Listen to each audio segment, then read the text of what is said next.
सल्लु अलैहि सलातु वस्सलाम अलैका या रसूल अल्लाह सल्लल्लाहु तआला अलैहि वसल्लम। हज़रात, मैंने आयत मुबारक पढ़ने का शरफ हासिल किया था, लइन शकरतुम लअज़ीदन्नकुम। अल्लाह रब्बुल इज़्ज़त फरमाता है कि मेरे बंदों, अगर तुम मेरा शुक्र अदा करोगे तो मैं तुमको जो मैंने नेमतें अता फरमाई हैं उनको बढ़ाता जाऊंगा, उनको बढ़ाता जाऊंगा। एक बात बताइए, आप आराम से बैठ जाइए, तब मैं करूंगा। आराम से बैठ जाइए और आपके चेहरे मेरी तरफ होना चाहिए, दिल मेरी तरफ रखो न रखो मुझे पता है, बैठे तो यहाँ ख्यालात कहीं के और होते हैं, इंसानी फितरत ही यही है। तो मेरे एक भरम बना के रखो मेरे लिए कि चेहरे आप ही की तरफ हैं, आप ही की बात सुन रहे हैं, भले आप कहीं का ख्याल रखो, मगर आप अपना चेहरा आंखें मेरी तरफ रखिएगा, क्योंकि मेरे दिल में भी ये भरम रहे कि हाँ मेरी बात आपके समझ में आ रही है, मेरी बात आपकी समझ में आ रही है। वो बात अलग है, आप समझे ना समझे, मगर चेहरे आप रखेंगे तो मुझे बोलने में अच्छा लगेगा। इधर उधर देखते हैं तो मेरा मन कट जाता है बोलने से। रब्बुल इज़्ज़त फरमाता है लइन शकरतुम लअज़ीदन्नकुम, ए मेरे बंदो जो मैंने तुमको नेमत अता फरमाई है, अगर तुम मेरा उस पर शुक्र अदा करोगे तो मैं उस नेमत को बढ़ाता जाऊंगा। अल्लाह रब्बुल इज़्ज़त ने हम और आपको बेशुमार नेमतें अता फरमाई हैं, उसकी नेमतों का कोई शुक्र अदा नहीं कर सकता। ये हाथ हम और आपको अल्लाह रब्बुल इज़्ज़त ने अता फरमाया है, ये उसकी एक नेमत है। इससे हम और आप क्या क्या काम करते हैं, अगर ये ना हो तो हम और आप कोई काम नहीं कर सकते हैं।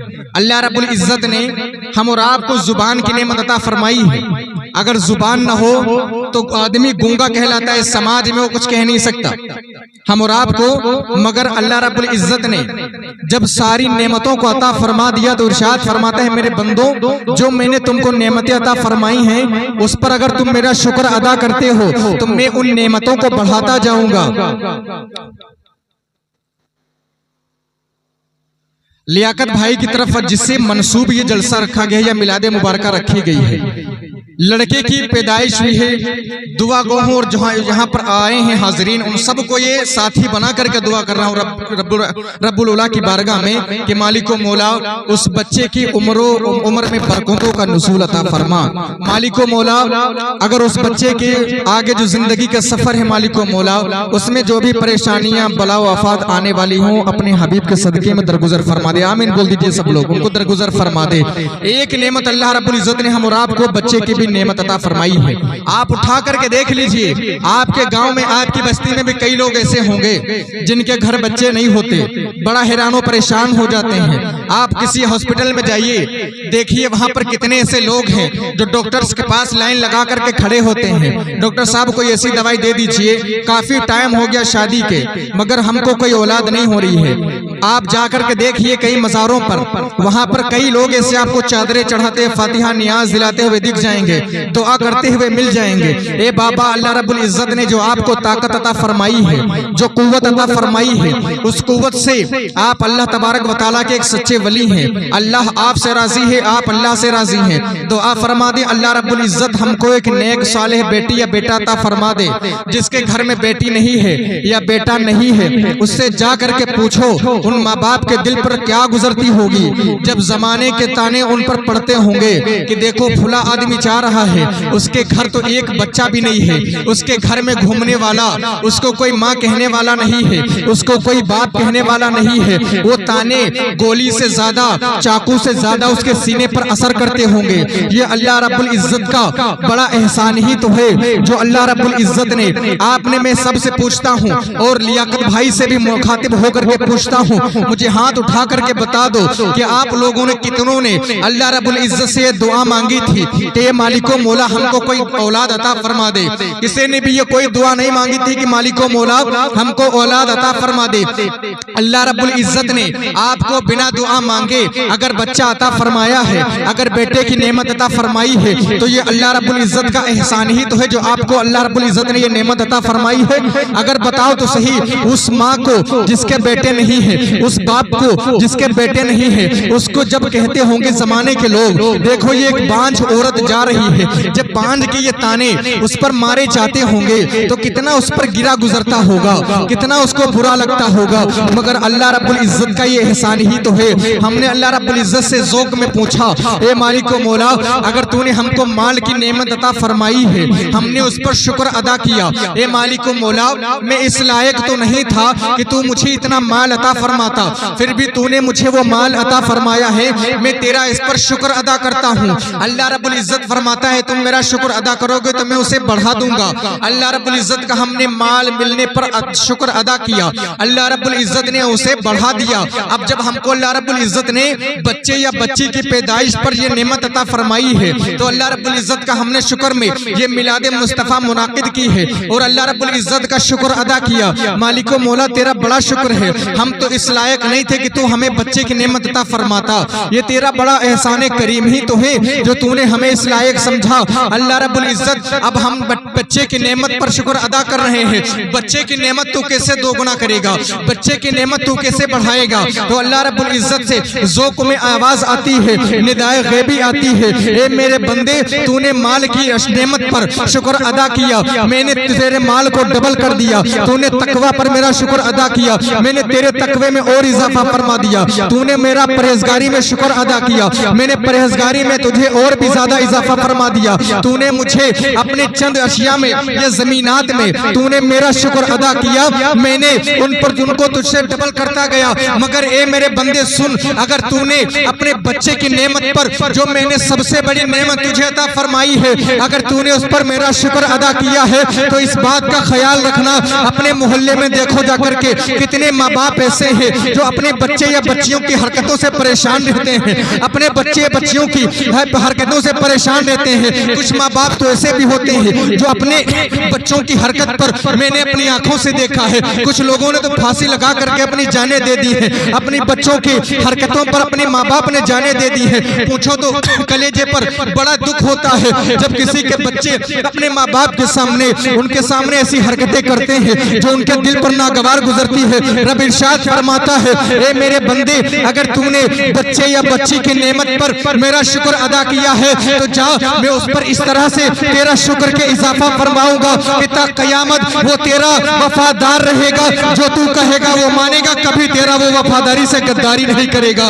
अल्लाह रब्बुल इज्जत इस चीजों में अल्लाह रब्बुल इज्जत हम और आपके बच्चों में जो ये नेमत अता फरमाई है, आज लियाकत भाई ने अगर ये मिलाद मुस्तफ़ा मुनाकिद की है तो ये अल्लाह रब्बुल इज्जत का शुक्र ही है। वरना आप देखो आप ही के गांव में अगर किसी के घर बच्चे या बच्ची होती है तो डांस वगैरह करवाते हैं और फिर जब वो बड़े होते हैं हरकतें करते हैं तो कहते हैं मेरा बच्चा परेशान करता है, मेरा बच्चा हैरान परेशान करता है। यार सोचने की बातें हैं, सोचने की बातें हैं। उसकी पैदाइश में जो उसका भी सफर शुरू ही हुआ है, आपने गाना बजाना करवा दिया, डांस करवा दिया, ऐसी चीजें करवा दी जो कि अपने इस्लाम में हराम है।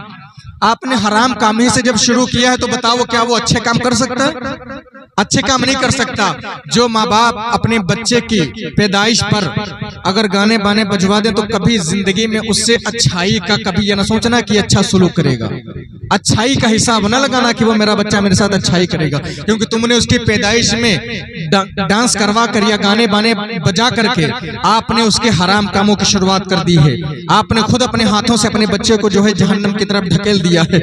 आप अभी तो वो बच्चा सोचने समझने पर कादिर भी नहीं है, आपने ने शुरुआत कर दिया ना कि बड़ी अगर खुशी है, खुशी में आप मिलाद मुस्तफ़ा करवाइए, लोगों को बुलाइए, दावत वगैरह करवाइए। हम नबी के नाम पर अपने बच्चे की खुशी पर जो हम और आपको बच्चे की खुशी पर जो अल्लाह ने नेमत बख्शी हम उस पर लोगों को खाना खिलाएंगे। मेरे नबी फरमाते हैं कि अगर किसी को कम अजर पर सवाब जाना है तो वो लोगों को सलाम करे और अवामुन्नास को खाना खिलाए, अवामुन्नास को खाना खिलाए और सलाम करे। ये सबसे छोटे अमल है, इसकी बिना पर कहते हैं मेरे नबी सबसे ज्यादा लोग जन्नत जाएंगे वो खाना खिलाने की बदौलत पर जन्नत जाएंगे। सबसे ज्यादा जो लोग जन्नत में जाएंगे वो खाना खिलाने की बदौलत पर जाएंगे। अच्छा एक बात बताइए, मिलाद मुस्तफ़ा में इतने लोग आए हैं, मैं किसी का नाम नहीं लेता, मगर एक बात बताइए, अभी चंद दिनों पहले कितनी बीमारी थी, कितना सख्त बुखार चल रहा था, चल रहा था नहीं चल रहा था? सोने लगे हैं तो बता दीजिएगा, अभी कारी साहब किबला भी बैठे हैं, मैं तो सिर्फ ऐसे बैठ गया। बताइए कितनी बीमारी थी। एक बात बताइए, मिलाद का जिसमें फरिश्ते आते हैं, बरकत के फरिश्ते आते हैं, उसका साथ हमने छोड़ा है। उलमा से दूरी हमने रखी है, मसाजिद से दूरी हमने रखी है, मदारिस से दूरी हमने रखी है, अल्लाह और रसूल की जहाँ बातें होती है वहां से दूरी हमने रखी है, अल्लाह और रसूल का जिन लोगों से राबता है उससे दूरी हमने रखी है। और एक बात मैं आपको बताता चलूं, अगर इन सब चीजों से आपने दूरी रखी है तो अल्लाह रब्बुल इज्जत से फिर ये न कहना कि मालिको मौला हम तो तेरे बंदे हैं ना, कुछ रहम फरमा दे। ए मालिको मौला हम पर इतनी परेशानियां इतनी बीमारियां क्यों आ रही है? ए मालिको मौला क्या तू हम पर थोड़ा भी रहम करने वाला नहीं है? ए मालिको मौला हम पर जरा रहम फरमा देना। देख कितना परेशान है, कितना हैरान और परेशान है। अभी किसी की माँ बीमार थी, वो अल्लाह रब्बुल इज्जत की बारगाह में यकीनन दुआ करता होगा, ए मालिको मौला मेरी माँ को सेहत याबी अता फरमा दे। अगर किसी का बच्चा बीमार था, उसकी आंखों में आंसू आते होंगे और कहता होगा कि मालिको मौला ये मेरा बच्चा है, अभी बोलने पर कुदरत नहीं है इसको, ए मालिको मौला इतना सख्त बुखार है इसको, ए मालिको मौला लिहाजा ऐसा कर इसको जो है सेहत याबी अता फरमा दे। एक बात बताओ, आप डेंसों में जाओगे, गाने बजाने की तरफ जाओगे, उलमा से दूरी तुमने रखी है और अल्लाह रब्बुल इज्जत से दुआएं कर रहे हो मालिको मौला हमारे घर से बीमारियों को दूर फरमा दे। आप मिलाद मुस्तफा से दूर हैं, मसाजिद से दूर हैं, मदारिस से दूर हैं, उलमा से दूर हैं। उसके बाद जब कुछ कोई मुसीबत आती है तो क्या कहते हो? ए मालिको मौला तू हम पर इतनी मुसीबतें क्यों डाल रहा है? ए मालिको मौला तेरे हबीब का और तेरा फरमान है कि हम एक बंदे पर इतनी मुसीबतें नहीं डालते हैं जितनी वो बर्दाश्त नहीं कर सकता, मगर ए मालिको मौला वो खुद तुम समझो, अगर उलमा से और मुस्तफा की मिलाद से और अल्लाह की मसाजिद से तुम दूर रखोगे, ये महफिलें, वो मसाजिदें, वो मदारिस जहाँ पर अल्लाह रब्बुल इज्जत के नूरानी फरिश्ते, बरकत के फरिश्ते आते हैं, बरकत वाली जगह से हट जाओगे तो क्या तुम्हारे घर में बरकतें होंगी? तुम्हारे घर में बरकतें होंगी। अल्लाह रब्बुल इज्जत से नाता तोड़ोगे, रसूल करीम से नाता तोड़ोगे, उसके बाद भी सोचते हो क्या तुम्हारे घर में बरकत के फरिश्ते आएंगे? याद रखना, अल्लाह और उसके हबीब के वो चाहने वाले फरिश्ते उसी के घर में जाते हैं जो मुस्तफा का चाहने वाला होता है, जो मुस्तफा के गीत गाने वाला होता है, जो हर वक्त कहने वाला होता है या रसूल अल्लाह उन्जुर हालना, या हबीब अल्लाह इस्मा कालना, या रसूल अल्लाह इस्मा कालना, इन्ननी फी बारी हम मुगरिकुन खुद यदी सहिलना अशकालना। या रसूल अल्लाह करम फरमा दीजिए हमारे हाल पर, या रसूल अल्लाह नजर फरमा दीजिए हमारे हाल पर, या रसूल अल्लाह हम गमों के समंदर में भीगे हुए हैं, या रसूल अल्लाह हम पर एक नजर मोहब्बत की डाल दे तो बेड़ा पार हो जाए। याद रखो मेरा मुस्तफा उसी के साथ है जिसने मुस्तफा से वफा की है, उनके साथ नहीं जो मुस्तफा के कहलाने के लिए हबीब है, कहलाने के लिए तो मोहब्बत करते हैं और उनके पीछे में न नमाजों से मतलब है, न मिलादों से मतलब है, न जिक्र उसकार से मतलब है, न उलमा की रगबत से मतलब है, ना उस जगहों से मतलब है जहाँ पर अल्लाह और उसके हबीब का जिक्र हो रहा है। तो यकीन से बताओ क्या मुसीबतें हमारे घर में आएंगी या गैरों के घर में आएंगी? मुसीबतें हमारे घर में आएंगे ना, क्योंकि हम उस जगह से दूर हैं जहां पर बरकतें नाजिल होती हैं। हमने उन जगहों से दूरी बना ली है जहां पर अल्लाह के हबीब सरवर कायनात सल्लल्लाहु अलैहि वसल्लम के चाहने वाले फरिश्ते आते हैं और जो बरकत लेकर के आते हैं, बरकत लेकर के आते हैं, जो रिस्क लेकर के आते हैं, उन फरिश्तों को जहां आना जाना रहता है उन जगहों से तो हमने दूरी बना ली है। पर बताओ हम और आपसे कैसे अल्लाह खुश हो सकता है? जितने भी अल्लाह को खुश करने के काम है उनसे तो हम दूर हो चुके हैं। तो बताओ परेशानियां हमारे घर में आएंगी या उनके घर में आएंगे जो अल्लाह रब्बुल इज्जत का शुक्र अदा करते हैं? अल्लाह रब्बुल इज्जत का शुक्र अदा करते हैं। एक बार इधर देखो, सुभान अल्लाह बोलते रहो, सोओगे नहीं। हाथ उठा करके बोल दो एक बार, सब लोग उठा के बोल दो, आप भी बोल दो यार, हाँ आप भी उठा के बोल दो, सोओगे नहीं ऐसे देर तक बोलो। मैं जगाता रहूंगा, हजरत आएंगे तो आप खुद जग जाओगे इंशाल्लाह, बड़ी मोतबर बातें करेंगे। एक मैं आपको बात बताऊं, अल्लाह रब्बुल इज्जत का बड़ा शुक्र है। अगर एक एक चीज बताने लग जाऊं तो कई रातें गुजर जाएंगी। अल्लाह का शुक्र बड़ा कोई बयान नहीं कर सकता है। एक बड़ा अमीर तरीन शख्स था, इतना माल उसके पास था, मगर उसके कोई औलाद नहीं थी, ना ही कोई रिश्तेदार थे, तने तनहा था। उसने एक वसीयत की थी कि जब मेरा इंतकाल हो जाए, तो वजह इधर रखें, जब मेरा इंतकाल हो जाए तो ये मेरी सारी दौलत उस शख्स को मिलेगी। उसने वसीयत में लिख दिया था कि जो मेरे साथ कब्र में एक रात सोएगा, उसको ये मेरी सारी जायदाद, सारी दौलत उस शख्स को मिलेगी जो मेरे साथ एक रात कब्र में सोएगा।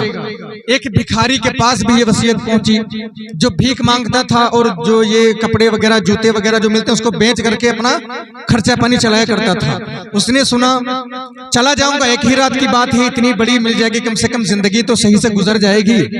उसने सोचा जब उसका इंतकाल हुआ, वसीयत के मुताबिक वो शख्स कब्र में उसके साथ उस गरीब को भी दाखिल किया गया, लिटाया गया उसको भी।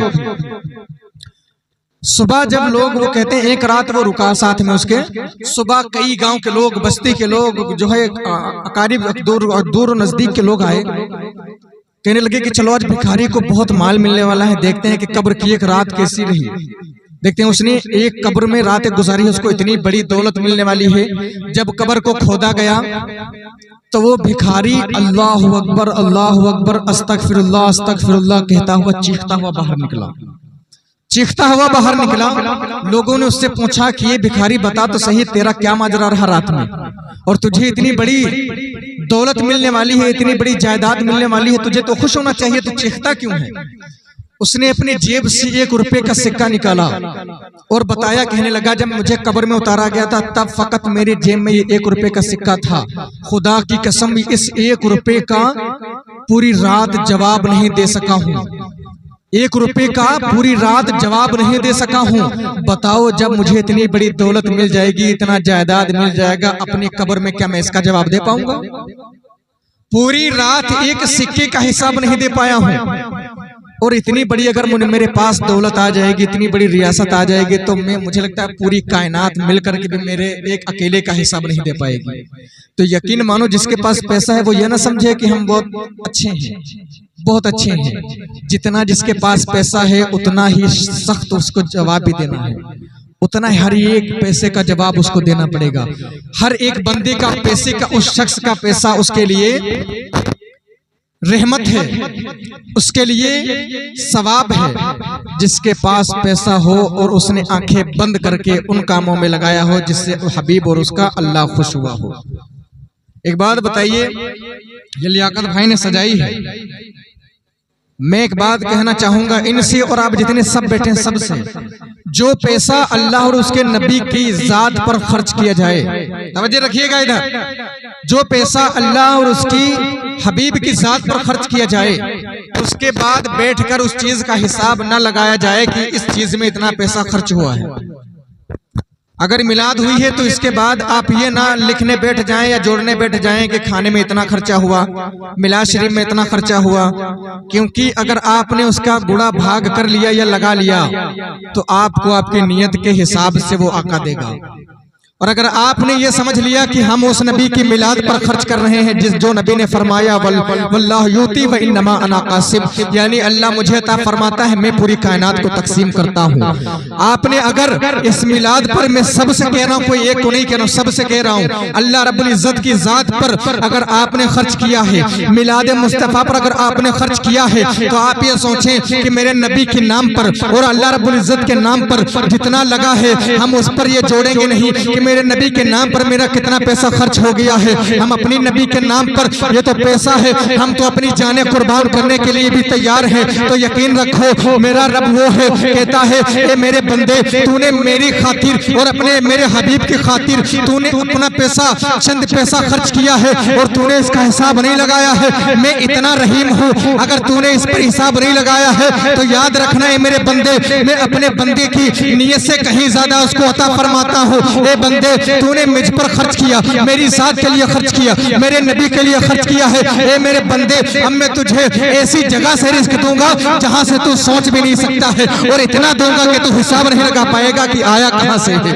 आया कहां से है। तो नबी और आले नबी के नाम पर और अल्लाह रब्बुल इज्जत के नाम पर जो भी खर्च किया करो, उस पर कभी गौर फिक्र न किया करो कि इतना खर्चा हो गया है, वो नबी इतना है। अगर देने पर आ जाए तो झोलियां कम पड़ जाएंगी, अगर देने पर आ जाए तो तुम्हारे कमरे नहीं होंगे। याद रखना, अल्लाह रब्बुल इज्जत 12वें पारे का पहला सफ़ा और पहली लाइन है, मेरा नबी इरशाद फरमाता है, वमा मिन दाब्बतिन फिल अर्दि इल्ला अलल्लाहि रिज़्कुहा, ज़रूर ज़मीन पर कोई चीज ऐसी चलने वाली नहीं है जिसको हम रिज़्क़ अता ना फरमाते हो, जिसको हम रिज़्क़ अता ना फरमाते हो। रिज़्क़ देने वाला मेरा अल्लाह है, आप तो उसका ही दिया खर्च कर रहे हो उसी के नाम पर। अगर अल्लाह रब्बुल इज्जत ने दिया है तो खूब और खूब खर्च करो। मैं अपनी बात को ज्यादा लंबी नहीं करना चाहूंगा क्योंकि वक्त बहुत कम है और आप लोग भी बहुत ज्यादा हैं।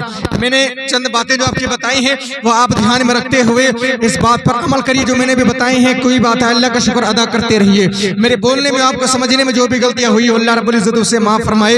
अस्तगफिरुल्लाह रब्बी मिन कुल्ली ज़ंबि व अतूबु इलैह। अस्सलामु अलैकुम व रहमतुल्लाहि तआला व बरकातहू।